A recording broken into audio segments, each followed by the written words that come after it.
Oh yeah, look at the gold. Look at it. Look at it. Still red hot. Isn't that cool? Hey pottery friends, welcome back to my pottery studio for yet another video. In last video, we made some mini vases on the pottery wheel, and in this video, we're gonna finish them up. I'm gonna be showing you how to make flowers for a mini vase, and we're also going to make a kiln shelf for the mini pottery kiln from Vevor. I want to thank Vevor again for sending the kilns and the pottery wheel. If you want to get yourself one, the link is in the description, 5% off. And now let's get on with the video. We're going to try to make a kiln shelf for our little baby kiln. So I'm going to grab a bat. I got another bat right here. This is actually a bat system bat, but it'll work just fine to keep this flat. So we're going to put this on top. And now it can, when the air hits it, it can't curve upwards and it will shrink inwards. It's got wood on both sides of it. The wood is going to absorb some of the water out of the clay, and that will make this dry nice and flat. It's like a big old cookie. Now, once this big old cookie dried out a little bit, I used one of the included trimming tools in the kit and a speed square to help me get out the perfect size kiln shelf for this kiln. And I just love taking the knife like this and cutting halfway through it and breaking it open. Look at that texture. It fit a little snug, so I trimmed a little bit more off. And then I used one of the other included trimming tools, and I just beveled the edges until it got pretty decent. And I didn't want to hit it with a sponge or anything. Then I found this stuff in my studio right next to the kiln wash. I'm going to assume it's kiln wash, but it could be dried up ice cream or maybe white glaze. We'll find out. And hopefully it's kiln wash. And I set this aside right by the dehumidifier to dry. Then I got a little clay out and used the clay to make out a slab and thinned it down to about 1/8 of an inch just by tossing it on the table and stretching it out. And then this is going to be the flowers for the edge of it. You can see how thin that is. And then if you don't know this trick, you need to know this trick. You can take your piece of plastic, put it over the clay, and it makes an incredible, just a really nice edge on the cookie cutout. And these are going to be the flowers for the side of the pot. That was a good peel. And then we're going to take these little cutouts and we're going to do, just like you do with a wham plate, we're going to put them on a piece of foam. And then I'm going to use the edge or the end of the tooth, what do you call that thing? End of the paintbrush, and push it in there. And that's going to splay the edges upward and then make this beautiful inward place for the glaze to pool, just like on this example here.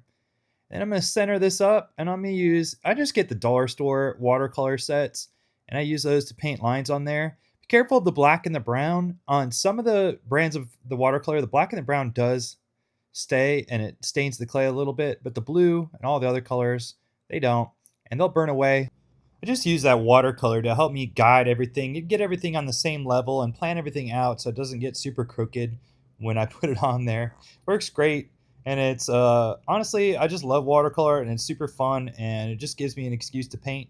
And I take that paintbrush again, just use the edge of it, push it back into the clay after I scored and slipped it. It's going to stick no problem. Just got to be careful when it gets bone dry not to break those off. They're just uber fragile. Get them all on there, looking pretty good. We'll do the other one. And pretty happy with the way these turned out. I'm pretty darn excited to fire them. All right, next up is going to be the actual flowers that are going to go inside of the vase. We're going to do these a little bit thicker. We're going to do a full yardstick thickness.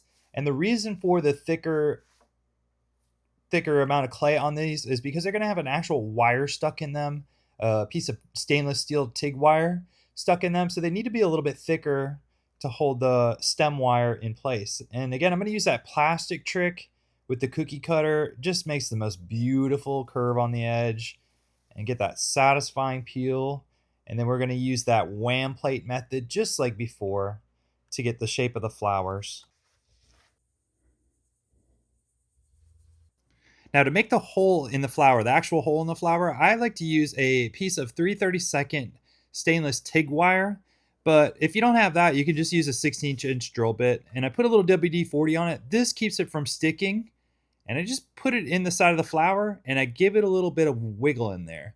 Notice the fingertip on top of that. That's super important. I'm pushing down with my fingertip to keep the top flat while the TIG wire is in there. And then I pull it out. If you keep that if you keep the top of the flower flat like that, it won't roll around the kiln and you won't have problems with them tipping over and sticking. That's totally been a problem in my past. And just putting your finger on top of it like that and keeping it in there until you pull out the TIG wire works great. And then I go ahead and sign it. Right now we have really wet pots. They're just not drying. It's been super humid out. It keeps on raining. Things are just not drying. I have the air conditioner on. I have the dehumidifier on. Things are just not drying. But we have a big situation coming. We got a hurricane. Category 5. 1, 2, 3, 4, 5. I ain't gonna lie, hey, Category 5 will definitely close the Waffle House, boy. Bro, what up with y'all in the Waffle House? It's gonna come skirt the coast and it's gonna push a bunch of water up into the marsh. And we have high tide at sunset in the fall time, which is setting up a recipe for some serious Florida stuff.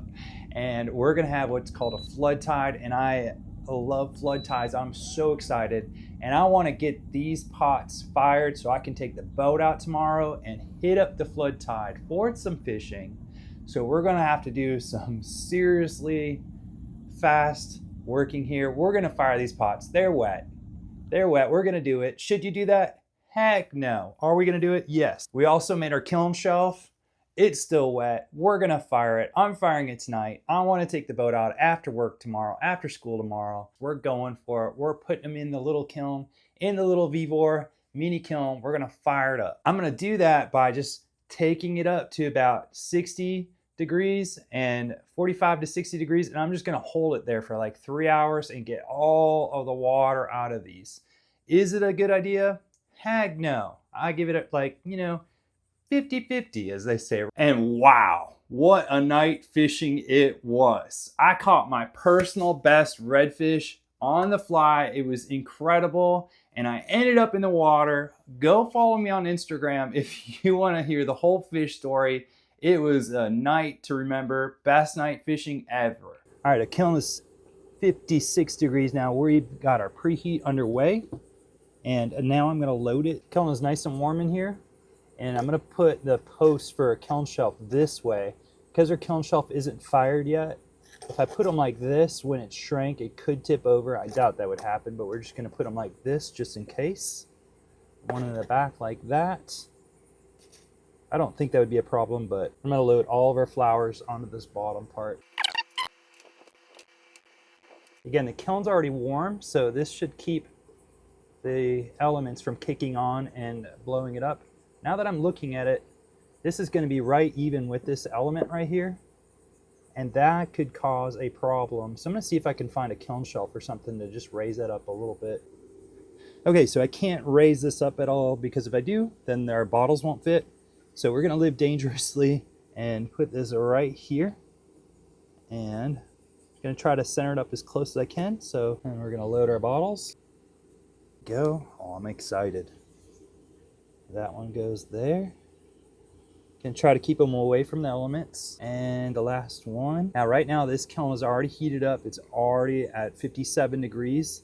So I'm just gonna close the door and I'm gonna power off the kiln and just let it sit for 2 to 3 hours and just let it cook off all the moisture. All right, we're at 49 degrees. We've been sitting here for about an hour and 20 minutes. So I'm gonna press the P button. which will start the kiln. And you can see we have about 54-minute hold. And I still don't think that's enough. But what I'm hoping is enough of this water has been driven out of these edges of this kiln shelf where it won't explode. I'm gonna probably come back after the 50 more minutes and just shut it off again and wait another hour before we go up to the next ramp. All right, we made it through the first segment of the firing. Everything's starting to heat up pretty good, and so far so good. This is a real critical time, so we're about to hit the boiling point. I probably shut it off in about 80 degrees and just let it sit for a little bit as to not blow anything up. I just want to be real cautious. Once you blow it up, there's no going back. Okay, the sun is set and we are right at the boiling point. Let's take a peek inside and see if we blew it up yet. Oh, whew, I was nervous there for a minute. I did not mean to go over. It's hot. So we're just gonna keep on doing this. I'm gonna ramp up and stop it, ramp up a little bit more and stop it, even though we have a ways to go on this segment. I just don't want to go too fast and blow everything up. So I'm just gonna hit the start button, let it go up about 10 degrees, stop it, go up another 10 degrees, stop it.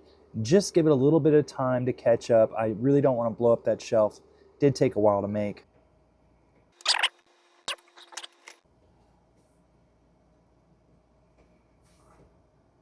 A little bit of warpage. After everything comes out of the bisque kiln, it's time to do a little bit of waxing. I wax both the bottom of the vase and the bottom of the flower in some hot wax.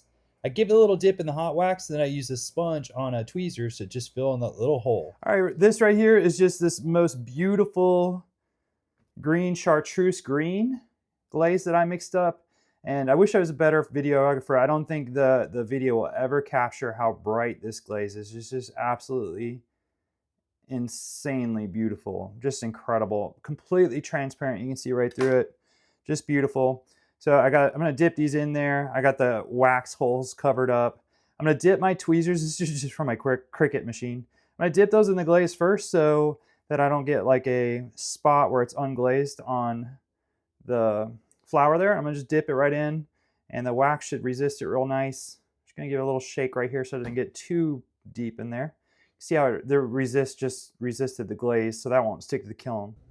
We're also going to glaze the flowers on the side of the vase in that same Chartreuse to match the top. And then we're going to put some cold wax over that. And now we're ready for a little dip in the pink glaze. It's absolutely beautiful and totally transparent. From here, we're going to load it up all in that little mini Vevor kiln. I've had so much fun with this kiln. It's like putting little pieces of candy at the bottom.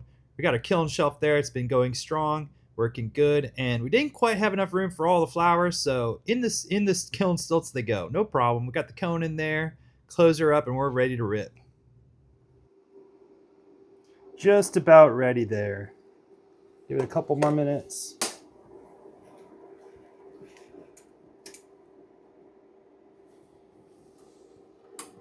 Cone tip was touching. My glove started on fire.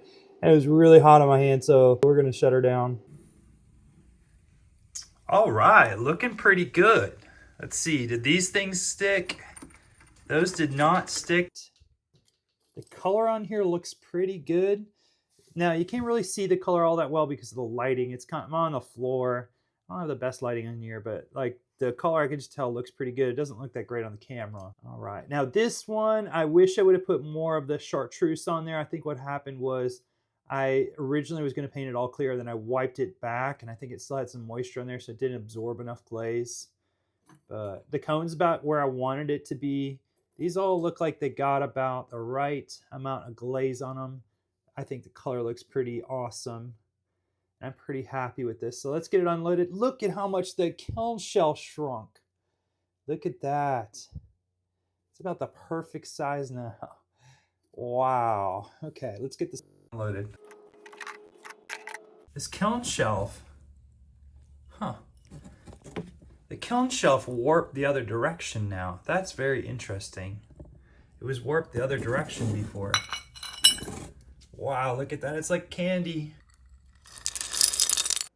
Not enough glaze. Time for round two. All right, I really want to test this. So my whole idea with the cone 10 clay is that it would be lower than the final temperature of the firing, so it wouldn't get so dense that it'd be really easy to have thermal shock problems.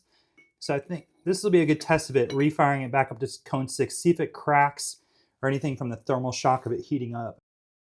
All right, these look awesome. These look way better. That's much better color on that. This one looks pretty awesome. That Chartreuse is kicking. We like that. Pink doesn't really show up on the video, but it's nice and pink. And I think also it's a good test of our kiln shelf. So our kiln shelf seems to be just fine. No damage to it. It's still pretty warped. You can see the warp in there. So not perfectly flat, which I don't, whatever. Okay, you guys, it's gold luster time. We're doing it. Let's put some gold luster. We're gonna do a couple of these flowers and these flowers, and then we're gonna put it in a little Vevor kiln, fire it up.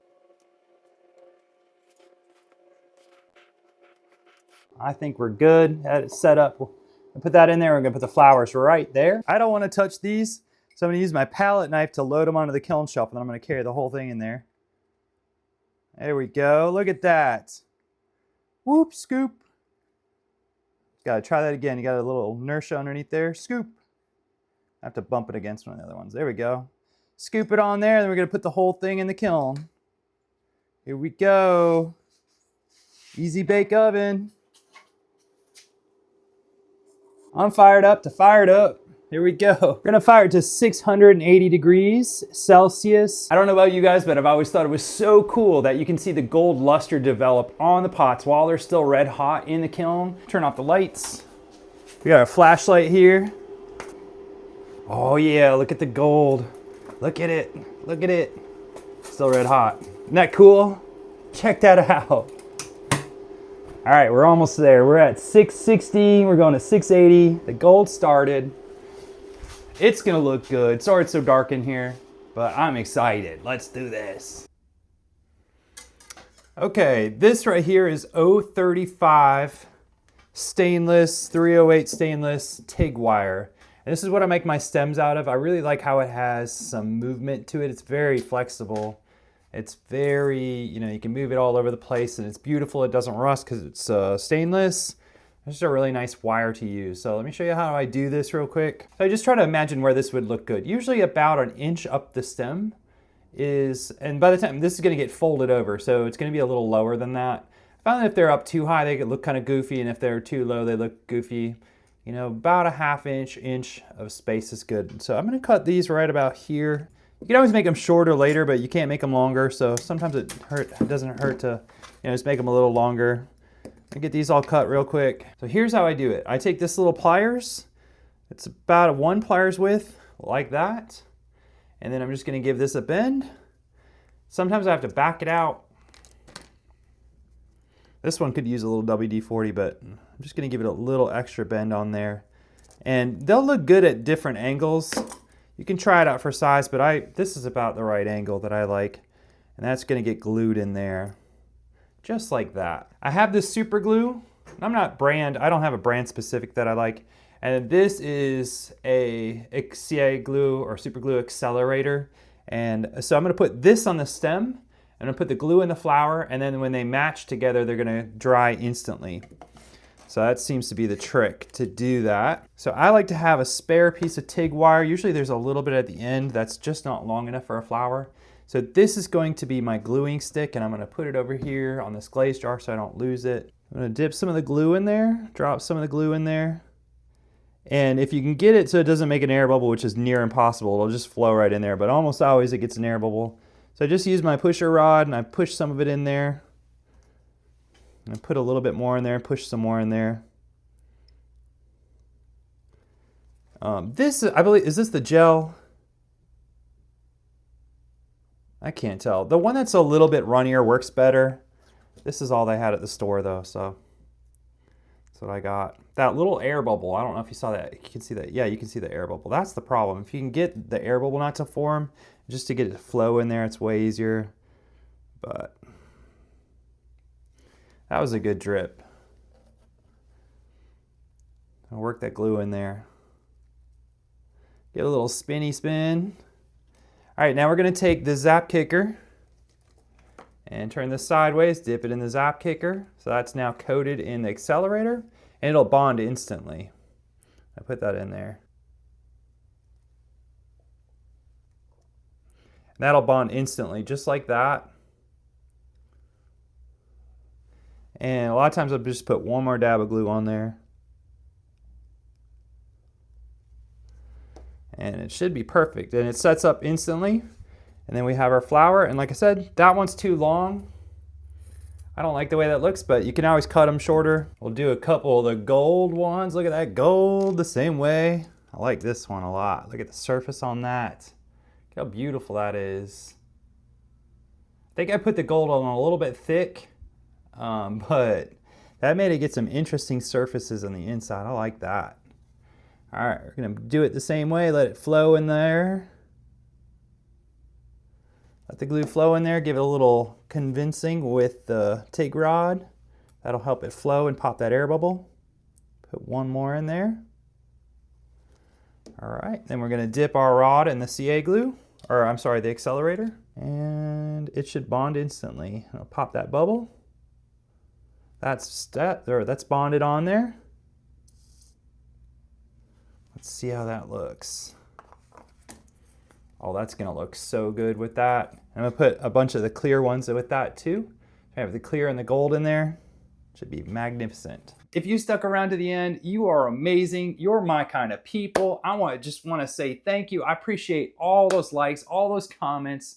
You do not know how awesome it makes me feel every time I open the YouTube Studio app and I see all the love coming in from all of you guys. It's incredible. I appreciate it so much. If you want to get any of the pots that I made today, they're in my Etsy store. You can also get my other pots in my Etsy store. 10% off. You don't need a coupon code or anything. Just follow the link down below.